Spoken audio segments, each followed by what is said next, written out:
Je me présente, je suis Sylvie Frenette et puis je suis propriétaire d'un salon de coiffure. Je ne vis pas dans le centre-sud présentement, mais j'ai déjà vécu dans le centre-sud pendant une dizaine d'années. Euh, et puis pendant mon enfance aussi. Mais là maintenant, je demeure sur la rive sud. Je ne suis plus au centre-sud. Non, c'est correct. Non, c'est bon, ça, oui, oui. C'est juste ça que c'est trop cool. On va mettre 4. Là, votre peinture est faite. Le centre-sud, ben, c'est un quartier pas mal défavorisé. Parce qu'il y a de la prostitution, il y a des itinérants, il y a d'autres mondes aussi. Là, je parle pas seulement que d'eux autres, mais c'est encore pas mal mélangé. J'ai pas vu beaucoup de différence. La seule chose qui a développé beaucoup, c'est les condos. Mais notre clientèle à nous, elle n'est pas tellement changée. En général, c'est de la clientèle du coin. Puis des taux Frontenac, les gens qui demeurent au taux Frontenac. On a une clientèle qui vient toutes les semaines là, pour leur mise en pli.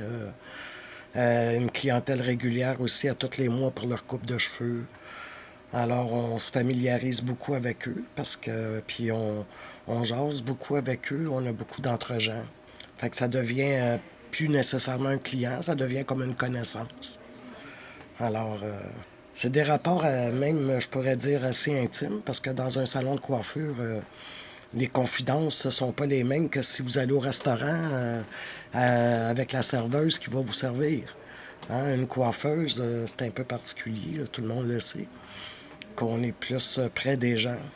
C'est sûr que rencontrer quelqu'un comme ça sur la rue, bonjour, bonjour, on voit pas vraiment tout le vécu de la personne. Mais quand on est dans un salon de coiffeur puis qu'on connaît le vécu, on voit que les gens ont de la misère. Il y a beaucoup de pauvreté, il y a beaucoup aussi de gens qui ont besoin de s'ouvrir, ils ont besoin d'être écoutés. Alors, on contribue à ça aussi. Là, tu veux faire ça quand, la coupe, là? Ouais, tu changes d'idée encore. Ça fait la place aujourd'hui? Je peux là, après. Ouais. C'est tout. OK. Juste aller les faire laver. Les gens des tours Frontenac, il y a 3 grosses tours. Là. Il y a à peu près, je me rappelle pas combien de logements, là, mais il y a plusieurs logements. Et puis ces gens-là, ben, ils peuvent venir dans le centre d'achat, même l'hiver, sans avoir à s'habiller, parce qu'ils ont un passage qui mène au centre d'achat. Alors c'est ce qui fait qu'on a une clientèle plus régulière aussi, puis plus de quartiers. Puis avant, on avait plus de gens qui venaient magasiner, mais il y a bien des commerces qui ont fermé dans le centre d'achat. Alors là, ça leur réduit la clientèle. Et puis la raison est que le centre d'achat a été vendu. Et puis les nouveaux propriétaires sont censés le rénover puis le réaménager, mais chose qu'ils ne font pas. Là.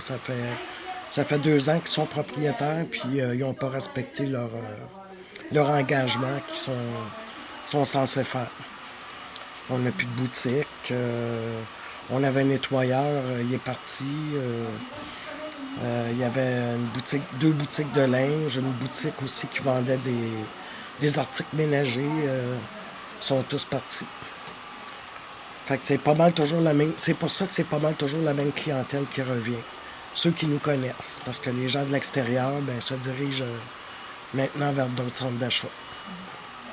Pour l'instant, on est en attente. Une attente interminable.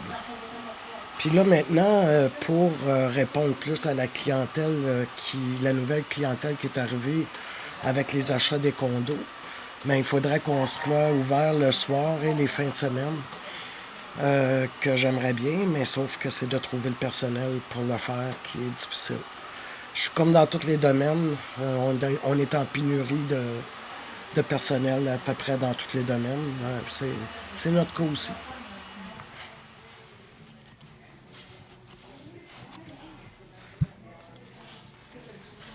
Je fini.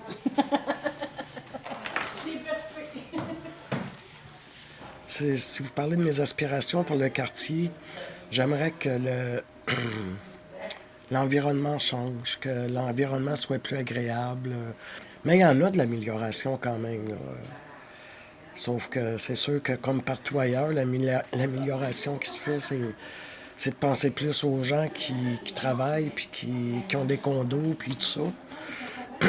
Mais le pauvre monde, eux autres qui habitent dans le quartier depuis qu'ils sont nés,